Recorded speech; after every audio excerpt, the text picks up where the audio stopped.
congratulations to Toluca. One away from being tied for segundos in Liga MX. And they're still apparently not uno de los cuatro grandes. That's a robbery. I think we need to drop Pumas.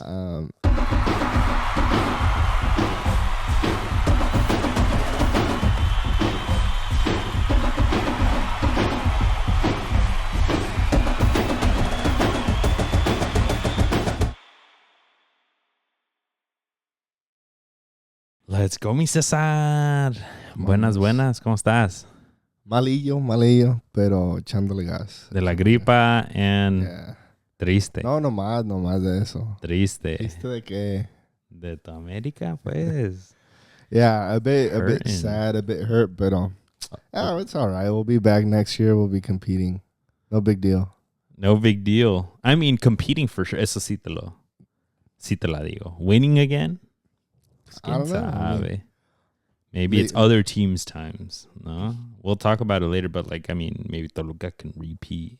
Maybe they can't. Maybe it's somebody else's turn. I mean, we've only had 3 bicampeones since the turn of the century. Pumas, León, your America, right? Correct. Atlas. Sorry, Atlas. But no, we'll get right into it, folks. Episode 151. Welcome back. We have 400 subs on YouTube. Appreciate you guys. Appreciate it. Thank you guys. Yeah. So like, comment, and subscribe. Make sure to subscribe to this video wherever you guys are listening to, especially on YouTube because we're pumping on there. Yeah. Go check out other episodes. The hot takes ones are always cool. The Mexico Selección one. I mean, it's been a while, but hopefully I get one out for this call up because they just brought it down to 31 guys or something like that. Yeah. Including for the Tu America, that might not make it. Maybe be 3. We'll see. We'll see about that. But jam-packed agenda, folks. Leagues are wrapping up, but the biggest of all, Liga MX is over. Cesar's America lost, like I had predicted. You almost got it perfectly right in your playoffs. Except that final. You guessed everything except for, obviously, you said America would be Toluca. I had guessed it would be Cruz Azul Toluca. I guess Cruz Azul Campeón, so I also didn't get it right. But no, we'll get into all the drama of that match and everything that's happened since. There's a whole bunch of big drama. Apparently, America drama going into the match against LAFC this weekend, this Saturday. Whole bunch of Chivas drama, per usual. They got their new coach, so we'll go into that. New rules in Liga MX. A whole bunch of new stuff in Women's Champions League was this weekend. So we'll go into that. Mi Arsenal, we got a dub, baby. I'll take it. Let's go. The Premier League wrapped up. La Liga wrapped up. We'll get into all of that. We'll try to give you guys our best games to watch now that we're running thin on matches. That we're used to, but hey, el fútbol sigue. Sigue year round. Encontrar. This always happens, and then we end up having way heavier the top news section of our episodes. Yeah, because then transfers come in. You got drama stories about end of the season, who's sacked, who's not. And now, I know the players hate it, but there's your round footy, right? Now they just made up this random game, America LAFC. MLS is right in the thick of it right now. And then right after that, Club World Cup is about to start in a couple weeks. And then the Nations League and then World Cup qualifiers everywhere else. Todo va a haber. So let's get right into it. Top news, I would say you're America, but let's hold that off. My Chivas, Gabriel Milito, ex Barcelona, ex I think Inter Milan before that or something along those lines. But Gabriel ex Independiente. Independiente, yeah, he said for sure. He has been announced as the next Chivas manager, confirmed. Yeah, otro argentino going to Chivas. They love the Argentinos. They love, como si no los hayan puesto en aprietos. I know. I mean, you can't hold the entire country to that, right? But after a bit, como que empiezas a entender, what's going on, right? He signed for 1 year with the team option for a second year. So it's up to Chivas, right? The big thing that I think a lot of people are asking is this guy going to leave immediately for el equipo de sus amores de Argentina that calls him? He apparently had an offer from Boca Juniors at the same time that he had the Chivas offer, and he declined the Boca Juniors offer. Wow. Porque ya they're trying to sack Gago's out. Gago's to my out. understanding. Right. Yeah. Yeah, So that meme picture. I think they have an interim in, and but it's not his equipo sus amores. He never played at Boca Juniors. He played Independiente. So the big scary thing now is like, what if Independiente, they got to semifinals, I believe, in the last cup a couple weeks ago. The big scary thing is like, okay, are you gonna dip out if Independiente has the worst run of their entire existence? Are you gonna dip to go save them? And so much so that somebody asked him in his press conference, bro. It's kind of cringe. I mean, it's todo lo que ha pasado con Chivas. I mean, it's fair, yeah. And he has to know. He has to know what happened there. And I'm sure Amaudi asked him, right? Amaudi was for sure like, bro, like, what's your plan? Like, this happened to us. What's your plan if Independiente comes and calls? Yeah. So I didn't exactly get the answer, but I think it was along the lines of like that he's here. Typical political answer. I'm here. I'm going to work here, whatever. But it just was so out of pocket that the guy was just like, oye, y si te llama Independiente tu equipo tus amores, ¿te vas a ir? Yeah. I was like, fuck. But a little bit about Milito, he was at Atlético Mineiro before this. Coaching there. He was Argentinos Junior before that. Estudiantes, O'Higgins. He was already at Independiente for 2016. So 1 year he was there. Yeah, so that makes you also feel like, okay, it's going to be a bit until he goes back, if he did. Ya agarró ya se lo saboreó, like he's good. Which is good for Chivas, because maybe this is a person that's coming for a long-term project. But it makes you wonder, like, ¿le tiene amor a las Chivas? Obviously, no, right? And maybe he has an interest for that can lead to that, like Almeida. But you have to grow into that. So that's the big question that you have. With Atletico Mineiro in league, to my understanding, they did not do great. But to my understanding, he got them in every single final that he was in the tournament for. They were in the Sudamericana final with Hulk. And a lot of people, from what I've seen on Reddit and on Twitter, people have been saying like he can get you there in tournaments, like in those elimination matches. Pero como que a veces no le encanta el estilo to the fans. He played of how he does it, right? Of how he does it. He's very possession based, but I don't know. Like a lot of people had their own opinions. He plays a 3-4-3, very intense possession based ball, offensive. So I'm excited because I like a back line of 3 in Chivas. I think it'd be pretty good. Who would you put in that back line of 3? Sepulveda, Jesus Castillo, hopefully on the left. And then Mozo on the right. Mozo, no, the can't. new kid, Perez or whatever his name is, the dude, the 22-year-old that took his spot. And then on the left, was I just saw like I was like going through who I would want, like a Camberos on the left wing, Padilla on the left wing. I think it fits Chivas perfectly, so they can defend with 3-2, because we all know the biggest thing that Chivas needs is to not get scored on. I think that's always the big thing. What do you think of Milito coming? I mean, it's because que ser argentino has always, based on what's happened with Chivas before, te dejo mal sabor de boca. Y sabiendo que las Chivas is a very high demanding club, un club grande, donde la pressure is there, la prensa is there, the fans will support until you're not doing well. Y entonces they go, te dan esa presión. I think overall, this may be a good move if he's made those two to the final, Atlético Mineiro to the final. But is the time going to run out before he gets to that point? Because if the results don't go his way, like the pressure might just be way too high. Yeah, but that's the interesting thing about bringing extranjero to a Liga MX team, is that they generally give them more time than they do Mexican coaches. So I can see it being a project de Amauri. This is his first project in reality since Gago and since Oscar Garcia, because that was supposedly fabricated by the Spanish crew that left. So they sent him off with them, even though he's doing okay. But this would be his plan with Javier Mier, who's the head Deportivo of the team. So I would assume they would really want to go through it all, give him all the chances because that's their boy, right? It's not their interino. It's not some dude from the coach at the cantera. They spent a lot of money and time and effort on bringing in the biggest name that they could. And that's the thing. I mean, that I think it's kind of, I don't know, like generic that they try to go for just the biggest name. And they brought him in. I think they're going to write it. And at least what I would respect is if they give him the time. For at least a season, is that what you're asking? For sure. Like, a season has to be, like, it can't be less than a season. Okay. It has to be a season and a half, 2 seasons. So then that leads on to my next question. What's the real expectation for Chivas next season? Chivas has to make, by next season, top 6, I would assume. There's no more play-in, so you have to make top 8.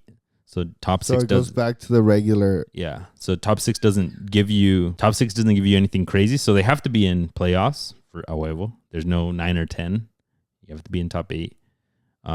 They should be fighting for top 4. This year, at a certain point, they were right there in 6 and 7.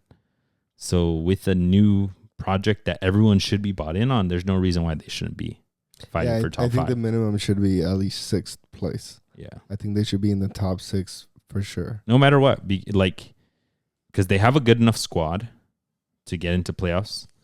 So at that point, es a la mano del coach. And if you brought somebody in de este nombre, they should at least be able to get you into that top 6. If even Oscar Garcia basically had you there, right?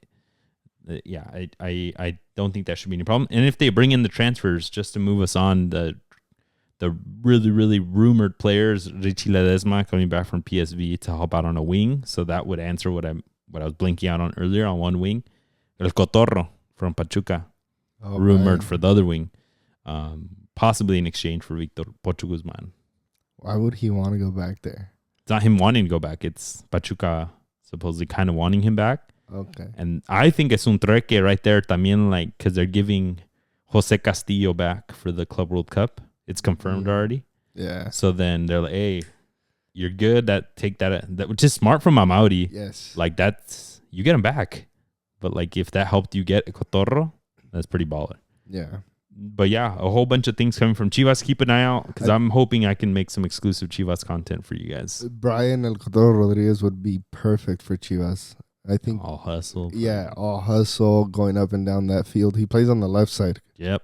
Yeah, so then you don't have to put Castillo out left and have a freaking all center back line. Yeah. Castillo can go in the middle. You secure that 3 in the middle a lot. I think they might get Campillo back. The dude from Juarez. Juarez, yeah. I think that would make a really strong back line. Like I mentioned before, that's big for Chivas. Solidify the back because you don't got the extranjeros to just put this Argentino center back. You solidify it and then work that forward and get Kid Cal out of there. Yeah, for once, you guys might be cooking something here. Yeah, if you guys get on paper, it looks like things are looking better. Yeah, or se están formando las cosas.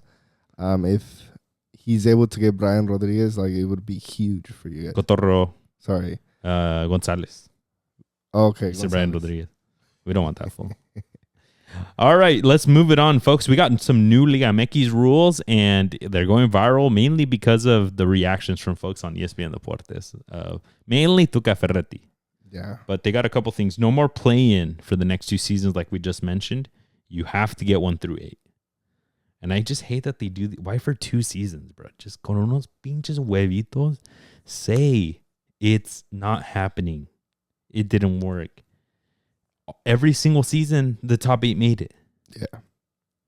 Like, I think, or towards the end, it was like top 4 every single season. Like, it just, the quality drops off after top 4 generally every season. So stop with that money grab. Next year, World Cup year, teams are going to have to play without their seleccionados because they're being asked to lend them early, I think 6 weeks early, to have an intense training camp with Javier Aguirre and the boys. Love that. But like, plan better and just don't have the league. Like, why? But what do we get in quality for Liga MX? They're separate entities, right? Correct. So like, now you're gonna make Liga MX. Like, imagine your America makes it. You lose Malagon, who knows? You lose Israel Reyes. You lose Kevin Alvarez. You lose Chiquito Sanchez. You lose Henry Martin. You lose everybody. Sendejas probably. Sendejas to the U.S. I mean, but this is what we're asking for, isn't it? Like, we want them to be in better rhythm with Mexico, right? correct. But then they're two separate things, right? Yeah. Then Liga MX quality goes down. But now we have younger kids coming in and playing. In the playoffs? Yeah, who cares? I feel so. One of the reasons I understand, I want Mexico to be better, but I feel like the solution is not going to be put the kids in. It's going to be like get more extranjeros on the bench so that when those baller seleccionados leave, I'm just going to put in freaking Brian Angulo. I'm going to, like, 37-year-old head that I had stashed on the bench. I'm going to put in Paradela. Yeah, I get what you're saying. Yeah, they'll find some workaround to just not put the kids anyways. Like Monterrey, ¿qué les va a doler that if Jordi Cortizo makes it somehow? Oh, I'm going to put De Osa in. He's not going to go to Colombia. I'm going to put Oliver Torres. He's not going to Spain. Yeah, I get what you're saying. Yeah. Right? So, like, it just seems like a bit of a cop-out to me. I would have liked it maybe a little bit more just if they would have just been like, okay, the season's ending early, you guys. We're going to work it all out. Van a haber más doble jornadas. Or they should have done one long tournament and end it early. And vámonos a la selección, cabrones. Y todo México. Hashtag ya se armó again. We need that again. Times were simpler. Yeah, they were before they sang the Cielito Lindo on air. No, I mean, for me, I don't really care too much. I think, yes, Mexico, or at least Liga MX, is going to do whatever the hell they're going to want to do. But I really like just the sole fact that Javier Aguirre is saying, tráigame los seleccionados 6 weeks early, los famosísimos miniciclos. Yeah, en el centro de alto rendimiento. En el CAR, and then so they can prepare for the World Cup. I think this is great. Y lo que pasa con Liga MX, pues eso queda en segundo plano because the World Cup comes first. La selección mexicana comes first. Yeah. Which from that part of it is good. I also just don't want to give Mikel Arriola the credit that like he had anything to do with the selección being in a better planning state. It just sounds like Javier Aguirre told him, I'm getting these fucking players early, whether you like it or not. And then my guy took the political way and like went out to like a press conference and was like, we agreed mutually that we will give him the players. I kind of thought of the idea. That's the vibe that it gives. He just seems slimier and slimier the more that I see. The more he talks. The more they talk, yeah. Everything that comes out of his mouth is a lie. Así es la cosa. I just want to backhand that. No, crazy. For real. I'm dead. Deja que lo vea. Yeah, we're never going to get sponsored by Liga MX. To go on with the sliminess, there's going to be no promotion and relegation was what was confirmed. So basically, going along with the sliminess, he took the logistical way out of it, the semantics. So he's basically said that the rules haven't changed in Liga MX since the rule in like 2022, 2021 was in place, that all of the Liga Ascenso teams need to fit these criteria. Boom, boom, boom. Like 50,000 capacity stadium. Own your own stadium. Have a plaza, like a city that has a certain amount of people. Have like a certain amount of people like registered as your fans or some shit. Like all this bullshit that half of the teams in Liga MX don't even fit. But that's the criteria if you want to be ascenso and move up. And then you have to do it for a certain period. And then you get certified. And then you're next up if you have the money for it. So todavía, güey, ni la chingan. And then he came out in the same press conference and said, I never changed the rules. Just no team is fit that. So nobody's going up. If anybody fit it, they would go up. That happened on Monday. Yep. La conferencia de dueños. And he did that also in response to 10 teams from Liga de Ascenso putting in a lawsuit against Liga MX for apparently, I don't know, like unlawfully promising them stuff for financial gain and then not coming through on it. right? Like basically saying that you guys can come up and then making it not a reality. And so Mikel Arriola had to show face. And I think they might want to countersue. They definitely want to throw hands with the Liga de Ascenso teams. Yeah. And some teams have dropped out now. Atlante actually dropped out, which is really kind of unfortunate. Y como que you'd think un club histórico como el Atlante would be at the forefront of this lawsuit. Yeah. It also, you would think that they'd want to come back so that they'd be at the front of the line, at the front line. I mean, like, I'm here with we all want to go up. Yeah. But in my honest opinion, I think maybe they dipped because they want to go out. Yeah. Because acá bajita la mano, they got scolded. They got scolded. Hey, do you want to or not? All right, then drop that lawsuit. Vente pa acá. Hey, and behave. And if you behave, maybe is what I feel like. Yeah, same with me. In a perfect world, they would be in the forefront of this. Pero ¿qué se le va a hacer? Los demás equipos, como el Morelia, los Mineros de Zacatecas. A huevo. Tepa, Leones Negros, who just won. Venados, and a couple more. But, like, I hope algo sale de esto. Because at the end of the day, like, Leones Negros winning the Liga de Expansión with the stadium full of people. That show's packed. It was in el Jalisco, right? En el Jalisco. Me vas a decir que un equipo así no puede subir y pelear against un Mazatlán that can fill only half their stadium. Yeah. Un Juárez can a quarter of their stadium. Whack-ass stadium, by the way, con todo respeto.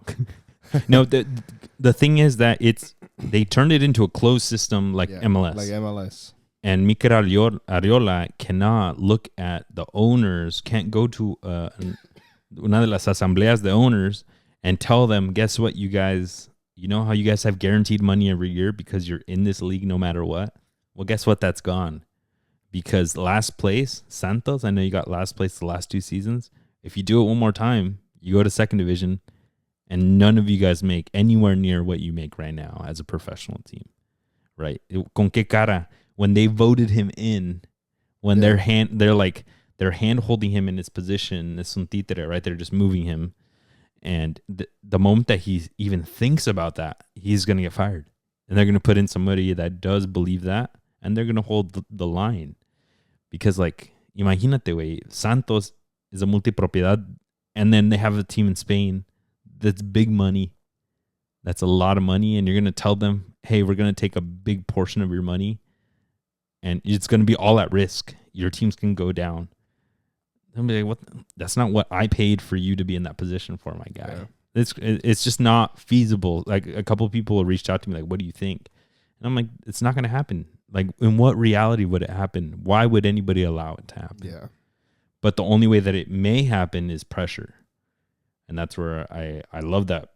I mean, us here, the discourse that we have is like, bring back Liga de Ascenso, que las plazas de abajo creen that they could do something. That's what Tuca Ferretti was pissed off about. He's like, what hope does a kid in Cancun have? Yeah. Or in Celaya or in Tepa, or scholarship. Or in David. Sonora, where Sonora has put out amazing ballers, Johan Vazquez, Cesar Montes. Mm-hmm. But the Cimarrones are never going to get to first division, right? So, like, at a certain point, you just ask yourself, like, okay, what can we do? The most that we can do is scream to the social medias, scream to the owners to be okay with that, because it ultimately is going to raise the game in Mexico. I think it solves a lot of problems, in my opinion. It does, and it puts Mexico in a much better place to where they can compete and send people to Europe and be overall a better selección. It reminds me of the point que dijo Marcelo Bielsa, like, señores, ustedes nunca van a ganar nada. Yeah, that shit hurt my heart. I was like, damn. Yeah. Because it is talking directly to the Mexican soccer lover. Yeah. Because, like, a lot of us think, like, oh, this next World Cup we can make the fifth partido. That one against the Netherlands, we would have made it to the semifinal at least. And Marcelo Bielsa was like, no. Yeah. No, you guys are stupid. You guys are on this. It's really, in reality, like like a fable. It's not a real. Yeah. You're living in a fantasy, soccer fantasy world that's ruled by monopoly money, and you don't have that monopoly money at all, and neither does anybody outside of that group. And they feed you this lie that we have a chance, that we. But they don't care about the chance. They care about the end bill, the end ticket, which is the money. Yeah. Right? Ahí le vale. Yeah, dang, I wish we would have made that next round. Why weren't we better? Yeah. And it's just like, because of everything you've foundationally built. That sucks. Yeah, and it goes, también me recuerda a la selección cada vez que viene a Los Ángeles, a San Jose, anywhere around the United States. It's like the people still show up and go out there. Because it's so bad, but it's like kind of almost like 80-20 bad, that you're just like, bro, don't. Wouldn't you want the best for Javier Aguirre, for Rafa Marquez? Yeah, them two individually, right? So you're just like, but they are fortunately part of a system where it's never gonna actually favor the fan. I know it's always just this lie that we just have this hope. But that's the line that you walk, though, right? When you go to a game at Levi's, like, I would like to think like those of us that love soccer go to that match because I want Javier Aguirre and Rafa Marquez to have a very successful selección, right? But underlying onto all that, I'm thinking in the back of my head, this money is going straight to like Duilio Davino and the Televisa Corporation and all these fools' pockets. And they're not going to do anything to make us win the World Cup. Yeah. They don't care about winning the World Cup, or even bettering Mexican footy, or helping out poor soccer players to better their lives. And that's the line that all Mexican fans walk, unfortunately. And I go some games, like they're coming to Oakland against Japan. That's a great match. Yeah, I didn't buy tickets because I was like, fuck these fools. Yeah, me neither. Right, but I want to go. Yeah, I would love to go. Like, It's an Oakland stadium. It's against Japan, a really good rival. Mexico has a decent, good enough team. They're building something. And just the vibes are going to be really good. But at the end of the day, like, my hard-earned money is not going to go to a corporation that just does not look out for the good of the game. Exactly. The good of soccer, the good of anything, right? The good of us as fans. Yeah. It's just not what I'm going to do. And maybe just to kind of wrap us up, I know a lot of people may ask, like, well, then you guys are like Liga MX Mexico-centered podcast-ish. And to that, I would respond, yes, for sure. But we will be here day in and day out pushing for the change. Yeah. I think that's the big thing. Like we mentioned, 70-30, 80-20, bad versus good. But we want that 20% that good to do well, to feel supported, to get better. And we want to be here and provide that pressure to the Liga MX and to the Federación Mexicana to fucking change something. Because we know, like, the potential it has. Yeah. And one of the easiest ways to change something, which I don't think hurts that many people, is fueling the bottom of the pyramid in Mexican soccer, which is Liga Descenso. Because then that opens up all the way from La Talacha. If you win, you move up. If you win, you move up. If you win, you move up. Which I know, unfortunately, it hurts some pockets, and that's why it's never going to happen. But it for sure will never happen if there's no pressure. That's what we're here for. A chingarle esos güeyes. And yes, we're never going to get sponsored directly from Liga MX for talking shit, but I'm okay with that. Yeah, Me vale weenie. Who knows? McCormick, the mayonnaise, or somebody will come and give us money. Somebody. All right, folks, that was our big spiel. Ya ando llorando. Let's get right into the rest of top news. Thankfully, there's not that much as far as scores go, so we'll get into this. Leo Messi and Luis Suarez are making headlines. Not for winning today, where they were winning like 4-1. Jeez. The last time I looked. Columbus Crew? No, it was against Montreal. Their booty. Messi 2 goals and assists. Suarez 2 goals and assists. Ay, Dios mío. That's crazy. But not only are they scoring on the field, but off the field in another field as well. Luis Suarez, siendo charrúa, siendo uruguayo, he wants to give back to his country and also make a little bit of money back home. Okay, well. So Luis Suarez has been apparently cooking with academies, fields, owning fields in Montevideo. in the capital of Uruguay. And he's now partnered with Messi to buy a 4th division Uruguayan soccer club. A huevo, let's go. It was called Deportivo LS. No, it was LS. It was Deportivo LS, and they changed it to Deportivo LSM for Luis Suarez and Lionel Messi. Oh, to add the M there, LS. yeah. Something along. I don't know. Kind of whack. It's kind of wild. But yeah, the Suarez and his family, they opened up a 20-acre sports complex in 2018 in Montevideo, outside of Montevideo, in La Ciudad de la Costa. Sounds nice. Yeah, sounds like hay mariscos ahí. I know. And if it's in Montevideo, it's got to be, I'm assuming it's a great investment. Like, right? It has over 3,000 members and staff and players and everything there. That's a great opportunity for folks. They have a synthetic turf stadium already, capacity of 1,400 people in that 4th division. So they're probably just going to build on it. I'm assuming he sees the vision. Not now, folks, but on 10 años. 1st division. We're going to put out the next Ronald Araujo. Hey. The next freaking Diego Forlán. Fede Valverde. I think the Uruguayan grassroots footy is probably a gold mine right now. I mean, we've seen it time again. I think their population is like 4 million or algo así. And they put out so many footballers. It's insane. Así es. No, him and Messi are about to cook. He probably was talking about it one day with Messi, and Messi was like, hey, let me get in on that. Boss. Oye, boss. Necesita más plata. He's like, yo le entro. No, but that's pretty cool, in all honesty. Last thing that we want to do for top news, folks. Carlo Ancelotti has officially started de un día a otro, güey, with la selección de Brasil. It's kind of weird watching him. No, but like he didn't even say bye to Real Madrid. No, or am I tripping? Ya estufas, vámonos. They like had their last match, and then al día siguiente, I just see like a press conference that he was like talking about call-ups for Brazil, and I was like, hey, ¿qué onda? Te traigo la tierra y te escupió en Brasil, ¿o qué? Like, no, it felt like it was really quick, yeah. No, he's apparently full on, all in there in Brazil. And then he came out with a quote that Endrick is not going to make it on the call-ups anymore, right? Yeah, unfortunately dijo, no le he llamado porque su entrenador no le dio muchos minutos la temporada pasada, so ¿para qué lo voy a convocar?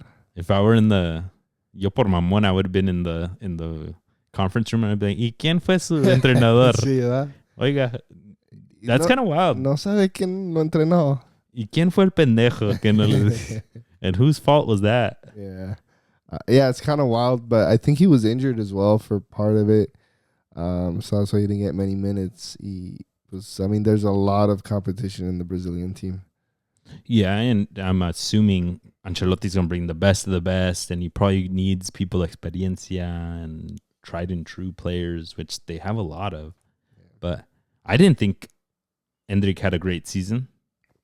Right. I wouldn't categorize it as great. I think he kind of got forced into certain situations. He's still a kid.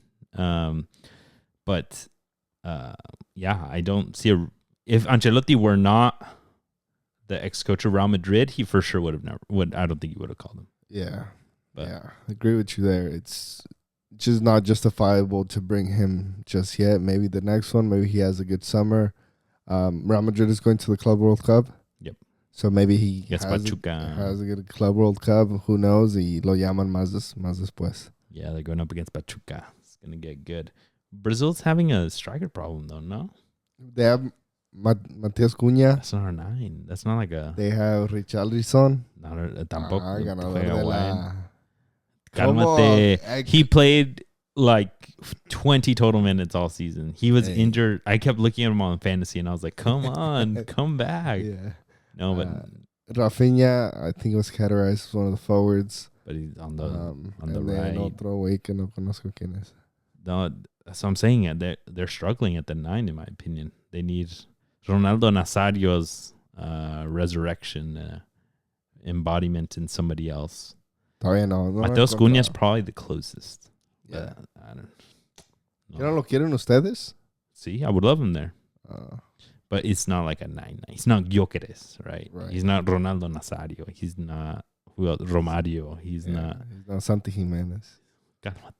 Henry Martin. Is this new breed of like strikers that need to be involved? Yeah. That makes them less fuertotes, less 6'4", less head. Nobody can header now. Right. Nadie.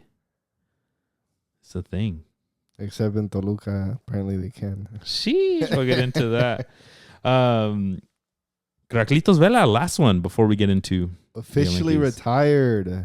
Ese me dolió, doctor. Ese me dolió de mí también. Sheesh. Es una de esas que dices, fuck, like for real, ya estoy viejito si este güey se está retirando. I remember when he went to Arsenal. I was at school, and I remember I was like, cabrón, mi pinche estrella. That's my boy. Is that why you became an Arsenal fan? No, you said Thierry Henry. Thierry Henry, but then Carlitos Vela just solidified, bro. Yeah. That fool looked clean as hell in the yellow kit. I've been looking for the yellow kit. I'm looking for the one the long sleeve one on the they sold chip. That's the yellow one with the cuffs, no? Looks like a sweater almost. It's the red one. It's the white and red one, yeah. He was known as the chip master, man. He did that. He scored like half of his goals by chipping. Yeah, y en México le hicieron la de Bad Bunny. Debí tirar más foto. They did that one. La Liga did that one. I think Liga MX or TUDN did one. I was like, ay, no, se me está saliendo la lágrima, doctor. No, Carlitos Vela 100% should have been the prodigal son to come back to Chivas. He would have come back to Chivas and he would have taken us to the promised land. That talent was still there. It's still there to this day in those legs, even though he just goes skiing with those legs. But dude, I know LAFC did him dirty, but the magic he still had in those legs, todavía tenía gas, man. Para la Liga MX le quedaría chica still.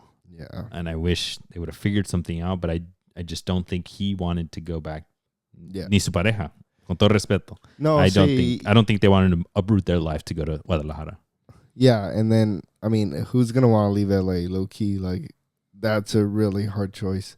But I think overall, just la selección mexicana, Chivas in the early days, I think just didn't do enough for him for him to actually take all his family to Chivas, back to Guadalajara, and play for them one last time.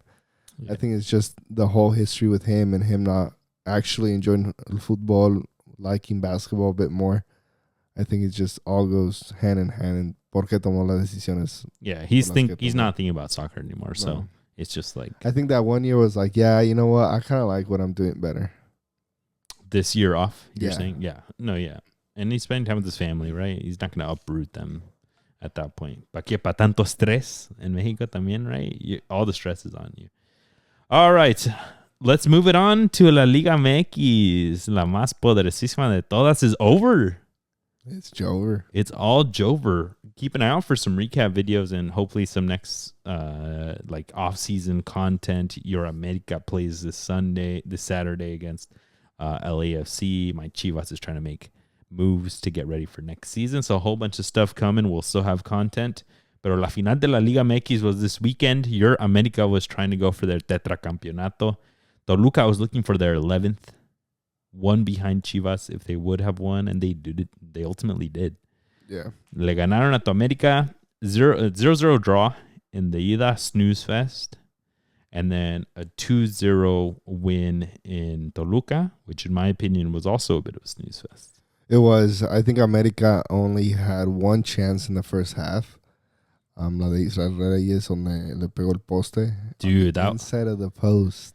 And that was kudos to him. That was a great run. Ni él se esperó to be in the box and get that playoff, but good strike. Nomás no le tocó la suerte. Yeah, suerte más que nada. 2-0. 2-0. So America gets that. That was the only opportunity either team really had in the first half. And then in the second half, Toluca started coming out, sí, un poquito más fuerte. I think one of the themes of this thing is that Toluca all season has been dominating games, except for the America match, obviously, 4-0. You guys won. But then in this match, como que se dejó un poquito so that Jardin's men would have to kind of attack. And como que le resultó because America kind of does that usually. So I feel like they kind of nullified each other. No se tocaron. So then it had to come down to contragolpes. It had to come down to balones parados. And I think that's a game plan that Mohamed had. Survive. You know, nos va a salir somehow because we have the quality in those areas. Y sí. Balón parado, corner kick. Alexis Vega sends it in, and Luan Garcia, Espanol or whatever the hell he is, gets a beautiful header. Or the center backs. Yeah. Golazo. Yeah, I mean, to your point, I think both. Era como un juego de ajedrez. I feel like in recent memory, I think this one was the most where you can actually tell that both técnicos se respetaron. And they're like, sí, voy a tener el balón, y pero no, I'm not going to risk too much. Yeah, they were not risking at all. A los dos lados, especially that first game, which was a complete snooze fest. I don't remember a save either goalie had that we were like, oh my God, qué salvada, con eso dejaron el 0-0. And in this second game, same thing in the first half. America tried doing more, but I just feel like America did not have the right pieces really sharp this game. Kevin Alvarez was freaking terrible, in my opinion. He had a lot of opportunities where he could have maybe done a bit more to get his team a good cross or to get a good shot on goal. A veces no recibía el balón bien, a veces muy apenas le dio ese pase a Israel Reyes so he can have that shot. Yeah. It was a rebound. It was a bit of a rebound. So, and then the second half, Henry Martin se nos lesiona. Dude, for real. That was a big piece to where... It's pretty bad, no? También? Yeah, he tried it, and then I think it's a hamstring or algo interno porque salió caminando. Or el tobillo. I don't know exactly what it was, but el Búfalo Aguirre, con todo respeto, is not Henry Martin. As much shit as we talk about Henry Martin. Yeah, that dude is so hot and cold, Buffalo, because like at a certain point, he was the best player in Liga MX. Everyone was like, Marcelo Bielsa, you rightfully brought him up at the right time to Uruguay. He's the best thing since sliced bread. Y se apagó así de rápido. Now he looks just like the Monterrey Buffalo that everyone hated. Yeah, and lo único que le doy es que he tried to hustle. But other than that, like, it's just not Henry Martin. It's not the same. Henry Martin just has so much hold-up play, so much build-up, so much garra. Y tiene la madurez que he finds the right players in the right places sometimes. That Buffalo just doesn't. And then Brian Rodriguez came in after the 1-0. Not the same Brian Rodriguez. He's been injured. Dil Rosen came in after that. It's like... So I think what you're getting to is like America needs those first players to be first team players and to get their wins, because if you start de necesidad having to go into the banca that we know is a strong banca, but if it's de necesidad, it gets a little bit difficult to get results out of an injured Brian Rodriguez. Dilruson, like against Mazatlan, I went and saw him. He had 2 freaking amazing assists, taking everybody. Like so I think that's where they're not there to win you the game. They're more there como que para terminarlo, and ya then que like vas ganando, ya que los starters need the rest. Yeah, exactly. They're change of paces. They're not like win me the game type of things. And to your point earlier, a lot of players les hizo falta un poco.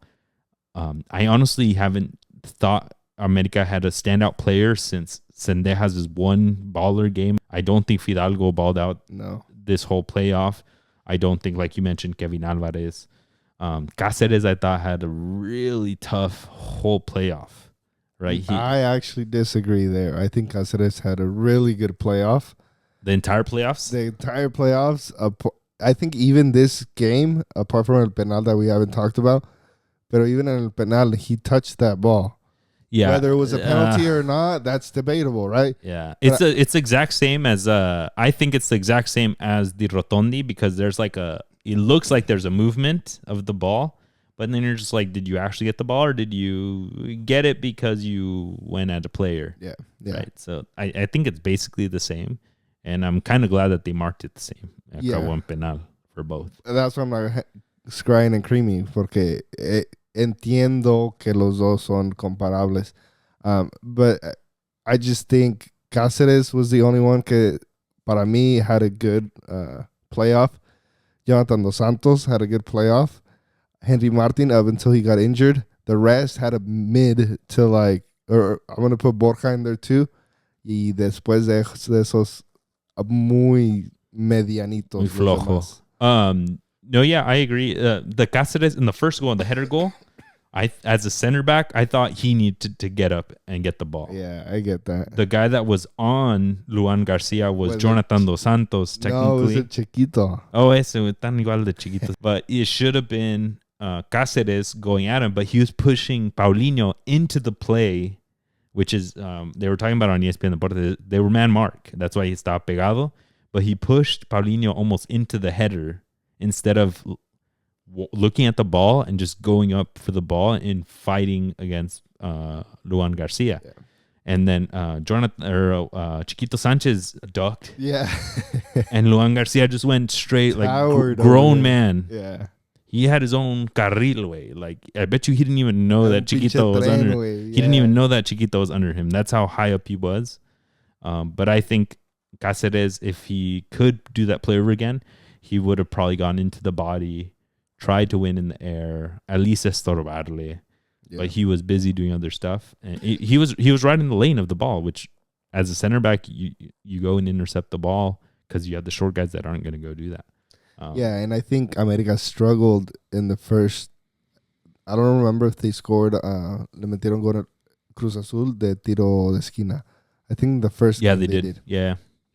So yeah, I think America's set pieces were a little bit weakness were their set pieces, which last playoffs have been strong for them. Ramon Juarez would famously come in last minute and would clear everything out all game, and then in the last minute score his own. But I thought Ramon Juarez did okay. I didn't see any big blunders.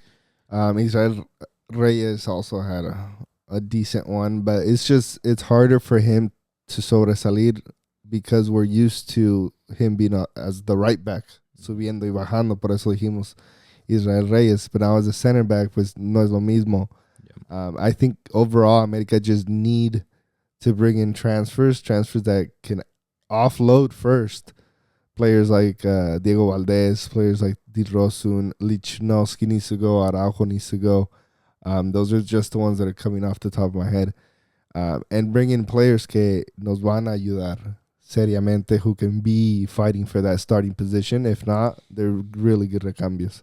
Yeah, and America's going to come with that wallet wide open, especially pissed off after this final. Because, with all this rightful smack talking that was happening before, I could tell, I know that they se portaron muy bien with the trophy ceremony and everything, but I know internally that hurt for the institution, at least, right? I know a lot of the fans are like, bro, we're dead, we're 3 campeones, we're chilling, right? But I know it hurt them because they wanted 4 in a row. They wanted more trophies. I don't think there's any aficionado that should be okay with losing a final. There was fools.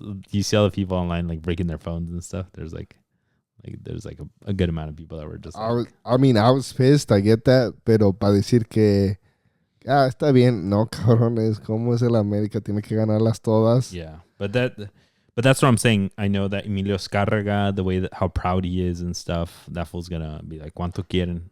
Y a quién me traigo? Y a quién corro? Bigger than anything, right? Jargin, I know, is fueled by this.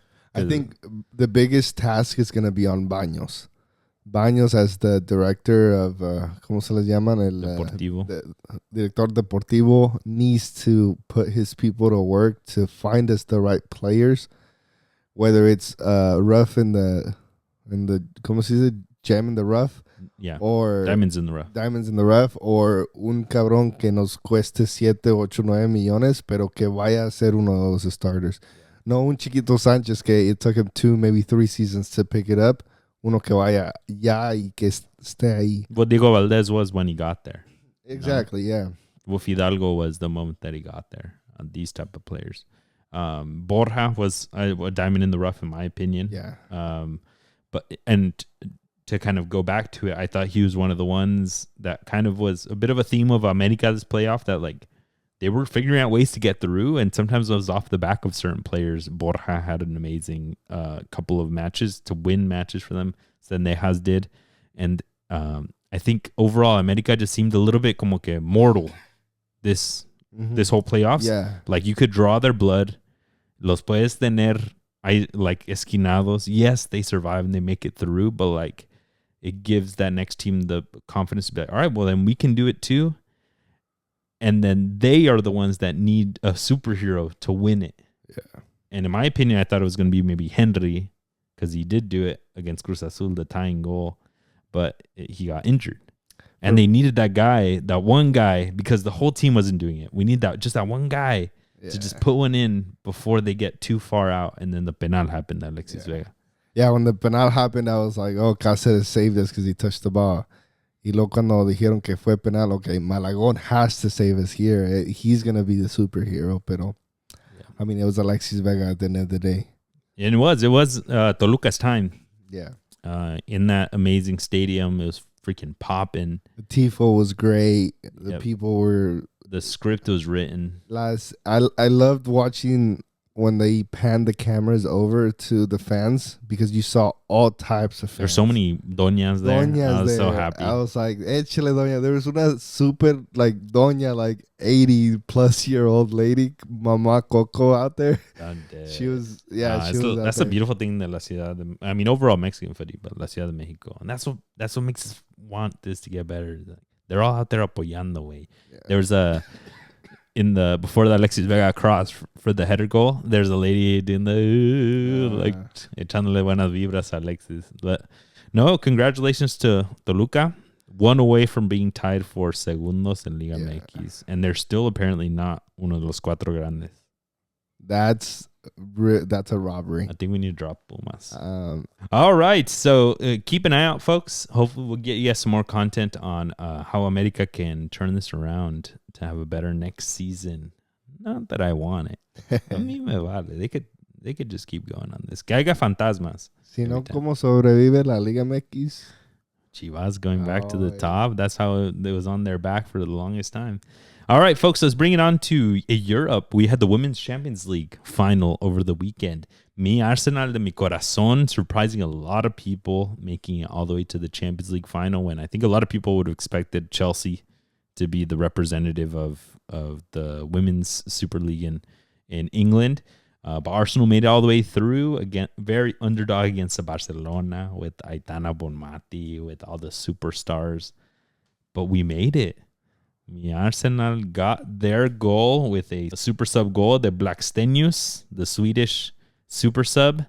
And ya con eso. Con eso estuvo. Eso, lo único que necesitaban. Very surprising, very underdog story porque I think last time I heard Barcelona were like 34 games unbeaten. And this was about to be their third Champions League in a row. So when they were a bit sad after the game, I was like, okay, Aitana, like, relax. I really like you as a player, but like, cálmate. You already won 2. Déjanos jugar, por favor. But no, yeah, super excited for this Arsenal. This ended their 18-year drought. They had won one 18 years ago, 2007. The women's won a Champions League. They've had Champions League for women footy for a while. I actually don't know if it was a fully Champions League or like a European Cup. We got 2 Americans on the squad. We got Emily Fox. We got Jenna Nieswanger. Okay. And so the future is bright for the U.S. women's national team. Quick fact, it was founded in 2001. The Women's Champions League. Women's Champions League. Eso we love it. And we love Arsenal winning. Their second title for Champions League. Let's go. And Arsenal had an own goal. Barcelona scored an own goal that they ended up giving back because of, I think it was offsides. So I was so excited. I was like, yes! Oh, so it was going to be 1-1. No. Arsenal was gonna be up earlier. Oh, I see. Y se los quitaron, and I was like, damn it, bro. That was like, because Barcelona was dominating, but Arsenal was playing so good defensive. They're back. Like, you don't see this that often when a team's getting so dominated, but the defense looks so composed. Usually, when you're getting dominated, it's like because the other team's just so much better, right? But the defense was holding up for Arsenal, and then daban unos contragolpes. Like, it looked like a really good battle of styles. and Arsenal just kept getting their opportunities. Y pues cayó el gol in the second half. Damn, I have to watch this back. Okay. Dude, it was a really good matchup. It was free on YouTube, folks. Watch some women's footy. DAZN was playing all of the women's Champions League matches for free on their YouTube channel. Damn. Eso mero. Arriba las mujeres. It was a good one. Hopefully they can repeat next year. All right, folks, let's move on to the Premier League. We got some time to make up. We don't have that many more games, but final updates to Champions League spots. I was right there. I was so close with my predictions, but your Newcastle ruined it. A huevo, let's go. Ruined it. Shout out. You guys should have gone fourth. Shout out Manchester United. Oh, for sure. So we ended up, folks, Liverpool, Arsenal, Manchester City, Chelsea. I guess Liverpool, Arsenal, Manchester City, Newcastle. Newcastle finished fifth. I guessed. You guessed. Liverpool, Arsenal, Chelsea. Liverpool, Chelsea, Arsenal, Newcastle, City. And you were off by your 2 through 5 were wrong. Yeah. Yeah, los mezclaste, but your Newcastle. But the top 5 were there, right? Same thing with you. Yeah, we both got that they're there, but just the orders. A huevo, let's go. I'll take it. Ay, qué vergüenza. No tienes vergüenza, bro. Your Newcastle lost against Everton. Okay, so are we in or are we out is the question. De panzazo. Okay, but we're in. You guys lost by losing the last 2 games. Okay, but we're in. Yeah. A huevo. Only That's all I care about. Only a mother could love this. Look, at the end of the day, next season, we're going to be in Champions League. Who gives a fuck if we The person that you should be thanking for them being in Champions League should be Dibu Martinez. Oh, because you messed up or what? Yeah, he tackled I don't remember who it was from United. I think it was Amad Diallo. He went out on one that he had no business being out, and he straight up, boom. Eso es todo. Y roja directa with like 30 minutes in. The rest of the game, they play one man down. Dude, Dibu Martinez finds a way. Let's go. Supposedly, it was his last game with Aston Villa, so I don't know if si lo hizo con un poquito de maldad. Dude, that'd be funny. He'd be like that, though, right? Yeah, he would do that, too. That'd be funny. No, for real. Yeah, he got a red card for tackling. Do you feel good about your Newcastle next season? No, I think... You were frustrated in the Discord. Yeah, I was really annoyed because... we just couldn't find a way to break down an Everton. To be fair to Everton, they hit them and Moyes in general, I feel like has been a really defensive coach que sabe cómo mover el equipo. Mm-hmm. But I think Newcastle should have the quality to find a way. With Bruno Guimaraes, with Isak, with Anthony Gordon, with you would think Livramento, with Trippier then coming in and giving some crosses, you'd think they'd find a way. You would think.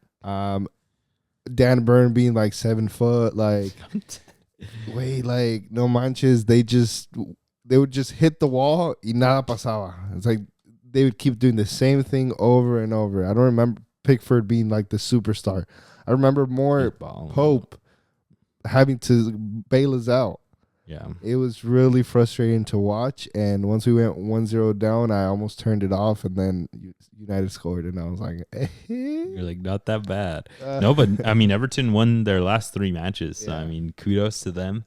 But yeah, I just recapping our fantasy, folks. Our fantasy wrapped up as well. We got the boy Nestor Turtles won the draft league. I got 2nd place. Cesar got like 5th. Freaking terribly. Middle of the table. Second half of the season, I did not do well. And then in the budget league, your boy got 1st place. Let's go. 1st place overall by 2 points. I got 1st place by 2 points over the boy Jeringas, Perreo FC. Barely because your Newcastle. He had a Pope and he had a defender. I think he had maybe Fabian Schär or Dan Burn. Livramento. Yeah, and they both lost their like 4 points from the clean sheet. Yeah. And then that brought him within striking range of me. And then I had Semenyo, and Semenyo puts up 2 goals in the last like 20 minutes for Bournemouth. And that locked down the championship for me, baby. Let's go. Oh, Semenyo. Yeah, you do have Semenyo. I cooked with him. 2 goals and a clean sheet, which gave him also a bonus. Beautiful. It put you barely across. That bonus 3 points is what gave me the championship. I won by 2. So your boy is a fantasy champion for 2025. In the budget. In the budget league. And second place in the draft. And I committed my money from the budget winnings to our Wells Fargo fund for next year's scholarship, and so that we don't go broke. But yeah, so now we have a little bit of funding. Let's go. Some merch coming soon, baby. No, but it's all in good fun. Feel free to jump into our Discord, jump in there. The draft league will have 3 open spots, and the budget one is open format. Open. Everyone jump in and let's get to it. You guys got to dethrone me. Let's get it. Liverpool. Let's just wrap up the Premier League at this. Talking con respeto al líder. Liverpool going winless since being crowned champions. 2 losses, 2 draws. I just don't think they could be bothered. I know, but like things carry. You know? You saw that they were. They were making clips of TAA when his last match at home, and people were cheering that they lost because they I don't know, they wanted him to go out like on a bad note or something. Como que Liverpool fans are not happy about TAA. With TAA. With the rest of the team, I'm pretty sure they're happy. But I mean, are Liverpool going to the Club World Cup? No. I think they're just out in vacay mode. They are. But I just feel like you got to keep momentum going, right? Because you have to... Into next season? Into next season, because you got to... I don't know. I think from a psychological standpoint, they could have finished a lot stronger. And then everyone next season's on their toes, like, on the back heel, like, we're not going to beat them. Who's going to beat them? They're the new city. They're signing Florian Wirtz. They're signing Milos Kerkez from the brightest young winger in the world. Like, it's Jover. Yeah. But así es la cosa. Yeah. Next season, todo puede pasar. You know, the fun fact for us Mexico heads, Milos Kerkez came out of Aceta Alkmaar. Hey. And now the next outside back that's going to be there. Mateo Chavez. Ah, huevo. Just don't give him a super card like they did to Huescas. No, hell no. Cuídenmelo. Que se lleve puros Ubers. Let's bring it super quick to La Liga. In La Liga, your boy Lamine Yamal extended his contract to 2031. Love it. Absolutely love it. Good for him. Good for Barcelona. Hopefully he's getting paid. I heard it's like, maybe I'm totally lying, like $200K a week or something.